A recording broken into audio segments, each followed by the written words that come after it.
When you understand the scale of energy, you can read any room, any person, any event, whether it's high vibe or low vibe, and how to shift it. The Levels of Energy audiobook explains it all, and it's available by direct link on hightimelinebooks.com or Audible or Apple Books. Learn to read energy today. Levels of Energy by Fred Dodson and narrated by me.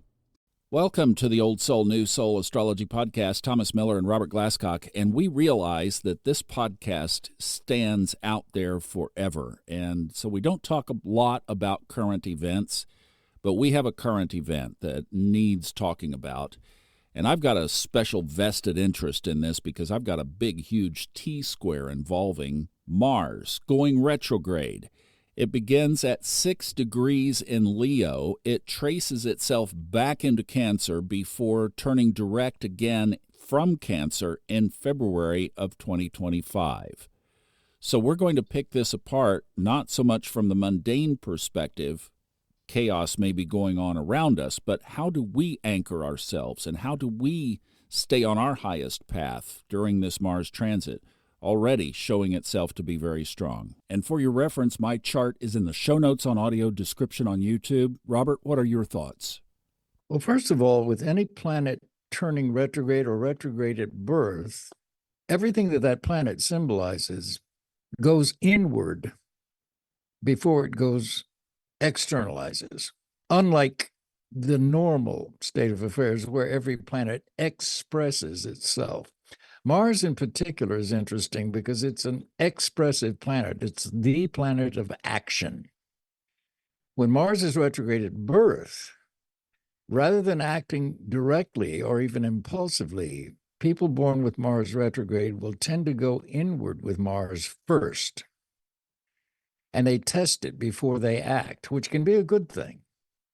If you have Mars in an impulsive sign like Aries, for example, the tendency with Mars and Aries is to speak first and think later, or act first and think later. So the old phrase, marries in haste and repents at leisure, applies to, let's say, Mars in Aries. If it's a retrograde Mars in Aries, unlike the natural expressive tendency of Mars, a retrograde Mars at birth it will impress. It will go inward first. So it delays action, usually for good reason, because it wants to consider its actions before actually acting.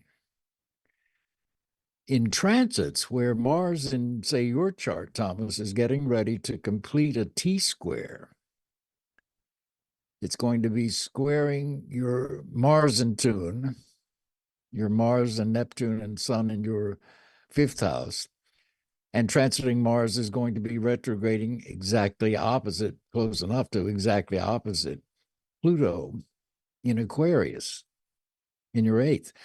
Well, where is transiting Mars, you'd think? Where is transiting Mars now? It's in 6 degrees Leo. It's about to turn retrograde in the 2nd house of self-worth. Retrograde planets are actually great for any word that starts with revisit, rethink, reconnect, revise, refine, and so on, repair. So people considering surgery, I don't want to do it under Mercury retrograde. Why not? That's what retrogrades are for, is to repair things, whether it's a car or the body. There's not a thing wrong, just based on Mars, with getting surgery under Mars retrograde. That's what retrograde Mars is about, repairing. So in this case, with Mars transiting Mars turning retrograde in your 2nd house of self-worth, and by extension, money, income, that's what's going to be revisited over the weeks. Mars turns direct, it turns direct when? Today? Friday, okay. And it goes back into Cancer in January. It turns direct in Cancer toward the end of February, and it goes back into Leo in April. So one of the things that this can mean, there are a couple of things in your chart, because Mars is triggering this T square. It's forming a T square with your fifth house and your eighth house and Pluto. This is a time where you're rethinking your entire identity, where you live, what you do for a living, how you do what you do for a living, income particularly, money in particular, and then family, children, which is all about your fifth house. The fifth is also creativity. So it has a kind of two-pronged approach here, your own creative life as a metaphysician and as an astrologer, and these podcasts and YouTube podcasts that we may be doing and that we are going to be doing, books, all the creative aspects of what you do as an astrologer and a metaphysician is being rethought, revised, refined, and so on, reconfigured. Second of all, it has to do with your children and your family. Mars is entering Cancer.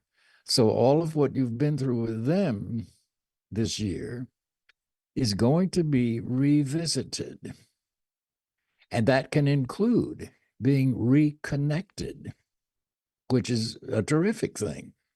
Mars opposite Pluto in your eighth house can indicate experiencing either serious illnesses or even deaths among closest friends or loved ones. Because Pluto, the planet of death and rebirth, is in your eighth house, and Mars is triggering it now. So just in a thumbnail sketch, do you see how to begin to read this retrograde Mars for you? Oh, yeah, definitely. Definitely. And, let's just kind of hit this because some people I know have this kind of configuration. So look at my chart. It's in the show notes. And if you look at everybody by now who has listened to this thing more than once knows about Mars in Tune. That's my big stellium in Scorpio. Okay, that's the focal point. That's the top of this T-square. At the base is Mars over there in Leo and toward the bottom of the chart in the second house. And then Pluto up in the eighth house. A lot of people would look at that and say, Thomas, you better be careful. You could die. Literally, there's a death symbolism and a trigger. Why not? How would you look at that from that? Death is always possible, but how would you look at that from this, even for me, being a death symbolism? Well, it's always true. And everybody reads these things. Oh my God, am I going to die? Generally, it is not your own death. It's a figurative death, though. And by figurative, it means, for example, let's just skirt around the family issues. Those may get revisited. Now, Pluto and Scorpio symbolize two things, death and rebirth, and they happen simultaneously. When our physical body dies, our soul does not. Our soul is now free to rejoin the pre-physical reality without having the encumbrance of a physical body to maintain. So death and rebirth go together. So there is certainly always a chance in revisiting what has gone on with you and the family this past year of healing that and giving it a new birth. There's always that chance. Second of all, these kinds of death trigger aspects, eighth house triggers, depend a lot on a person's age and their physical shape. If they've been drinking and smoking themselves to death for the last 40 years, this aspect, now the eighth also rules surgery, remember, not just death, and Mars certainly rules surgery. So somebody who's been drinking and smoking themselves to death and they've got lung issues and they've got heart issues and they've got obesity issues and all of that, the likelihood is more prevalent for them to have a crisis that demands medical attention, surgery, or could even pose the risk of death. So you have to be logical and rational about it. Certainly, Pluto in Aquarius can also mean accidents. So potentially, even in a very young person's chart, if they were to have this aspect, You might want to warn them about a risk of accidents. So you've got a 13-year-old kid who wants to get a motorbike. Well, fine, but be careful.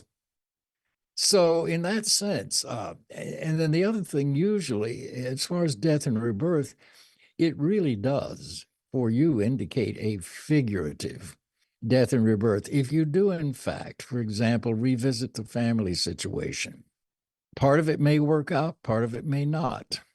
And the part that doesn't will be dead forever. It's something you can chalk up. All right, this is not going to work. That's over. And I'll move on. But at least you will have known that you gave it the old college try. You tried to heal it. They, whoever, were not willing to heal it. So fine, you can move on.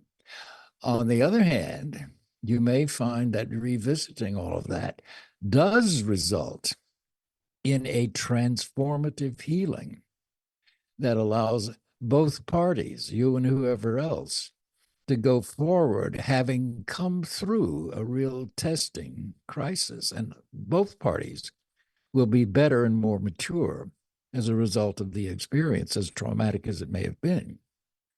Then again, there may be other people in your life who are naturally of an age and a physical condition that they're coming to the end of their lives. And so you will experience death, not yours personally, but theirs. Does this make sense? Yes, definitely it does. Now, let's talk about a couple of Mars characteristics, because especially as we're sitting here with it slowing down, getting ready to station, to stop in the sky, and then start to move backwards, appearing to do so at least, we have already had some manifestations around the world of very Martian-type shadow side characteristics. Aggression, for example. A prominent CEO in the country was gunned down in front of the Hilton Hotel in Midtown Manhattan. I actually chose not to go driving on the LA freeways today, which is my decision about 367 days out of the year. But because of this aspect, I mean, partially because of this, and I had a dream about an aggressive driver. So it's like aggression around us. If we see aggression on the roads or at work or with a client, or, if you're in healthcare, maybe a patient, something like that. If you see aggression around you, what's the best game plan to have in our mind in advance going into this? I love this question, Thomas. First of all, dreams are ruled by Neptune, which, of course, is being triggered right now by Mars and in this T-square. With sure me, is. decades ago, I would look at these Mars transits and say, okay, I need to be careful, and yada, yada, yada. Today, I don't have to look.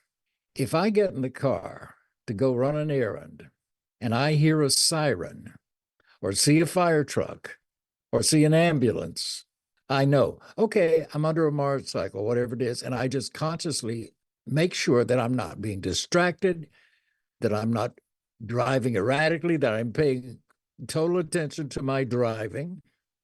I know to stay out of arguments. This is all Mars. That somebody or somewhere, and it could be anybody from a clerk in the store to a friend to anything. When somebody's under a Mars aspect, they're going to either want to start an argument or they're going to be in a bad mood, and I just don't have to respond. So I know when I see those things, I know it's a Mars aspect in my chart. And all I have to do is just be aware you're under Mars today or right now. That's all. Just be aware. Don't take any risks. Obey the speed limits. I do anyway. But pay attention. Don't be distracted. Don't get angry. Don't start confrontations, even though somebody may try and trigger you. Don't bother. So I just, the environment is telling me I don't even have to look at the chart. Yeah, it sure is right now. And a lot of people, when things start to get a little crazy, a lot of people themselves, like our listeners, get a little bit rattled. And as you mentioned, families, coworkers, etc., the folks around us, our neighbors, can also get rattled. So what's our best game plan as others around us are affected, or even if we're starting to feel that angst ourselves, which is totally natural? Well, just remember who's in control here. You are. And the only person you can control is you. You can't control other people. And now all of us try at some points in our lives and think that we can. You can't. It's a waste of time. What you can do always is control your responses and actions. And this is actions Mars. So if somebody says you're a jerk or worse, realize that's a Mars trigger. And now it's up to you how to react. You're right. I am a jerk. I've had 10 people tell me this and make a joke out of it, which is what I do, and deflect. My normal tendency is to, what do you mean? To engage in an argument or engage in a conflict, which only prolongs it and escalates it. So I can turn anything into a joke. What it does, it simultaneously tells me that I am in control of myself. It also simultaneously tells the other person that they're not triggering me. And that tends to deflect potential conflicts. But then I'm a Libra, so you know I'm a sweetheart. Yeah, but you have an Aries moon. Yes, I do. And shut up. Oh, go yourself. What did you say? Go do something I said myself? go yourself. That's what I was afraid you said. Well, we appreciate you keeping it clean. Yeah, that E button that we have to, is it expletive? No, it just muted out. Well, you know, Scorpio rules sex, death, and religion. So go yourself is certainly typical. Whack you with the Scorpio tail. Well, and the ancient ruler of Scorpio was Mars, of course. So we've all got it. You can't get away from it. And that's why I wanted to do this episode, was because in one way or another, we're all going to be feeling this. All right, a couple of things. The fact that it's going into retrograde in Leo. So Leo characteristics, which of course is a fire sign, double fire, stronger, and then it moves into Cancer. There's the family stuff you were talking about earlier. So just walk us through the sign implications of this. Well, yeah, great question. Again, a great question. First of all, Mars is in Leo right now. And Leo is pride. So you're going to have your pride tested by various people and situations. Second of all, it's in the second house of self-worth, as we've said, but it's money. It's going into Cancer, which is, again, security. So this whole period through February, when Mars turns direct again, is very much concentrated on revising and rethinking and refining how you work and what you work on. And in personal situations, avoiding letting pride trigger you. And letting other people's, remember this, other people have pride too. So you don't want to unintentionally injure other people's pride. But during this period, you're going to be focusing, you should be focusing a lot on money, how you make it, how you spend it, prioritizing spending and all of that. And certainly with Cancer involved, when Mars enters Cancer retrograde, that is not just the family. It's also the home, the house you live in, security, your bank accounts, all of your financial accounts. Now that's because you're looking at my chart in the second house. Everybody else will have to look at where Leo is. That's right, Leo exactly. In their own self, in their own exactly chart. Right. Yeah. That's just one application. Don't think that he was talking about that broadly for everybody. Go in and find out where that is in your own house. And that will be a good starting place, at least, to synthesize the same way. Right. And, at the same time, you've got that T-square going on. Transiting Mars is trining your Jupiter-Mercury in Sag. Yes. So your actions will tend to be well taken and well thought out. Jupiter-Mercury in Sag absolutely rules all those kind of legal financial papers we were talking about. So that's a very favorable aspect to have. Well, even in the dream that you just had, didn't you take an off-ramp? Yeah, that was a wild dream. So basically, the opportunity to meet one of our great listeners was on the table, and they were transiting through Los Angeles, just there for a few days. And I literally, Robert, I was just freaking out. I do not care for these freeways one iota, one bit, and I don't drive on them as a result. So I had been asking Neptune, I've got a powerful Neptune, and right now Neptune is very activated. The moon is getting ready to cross over it in the transiting chart. And I know that dreams are extra powerful right now. So I had a dream as I was asking, should I go drive in there and meet this person? And the dream was an off-ramp, and I was driving the car, and here comes this long thing. I guess let's call it a pickup truck, and it was double towing 2 flatbed trailers, this kind of thing. Clips me from the left, so it was doing one of these, slide over from way over there and boom, try to squeeze in at the last minute. Pow, it hit me. And then the guy does a fish hook, and he stops and blocks the exit ramp, grabs a gun, and comes running back toward me on the driver's side, and boom, I had to go to the bathroom. But yeah, that was, talk about aggression. So what did I choose to do? Not go. Yes, and you also chose to wake up. Yeah, yeah, exactly. And avoid the guy with the gun. Yeah, right. Well, look at that. Waking up is a conscious decision.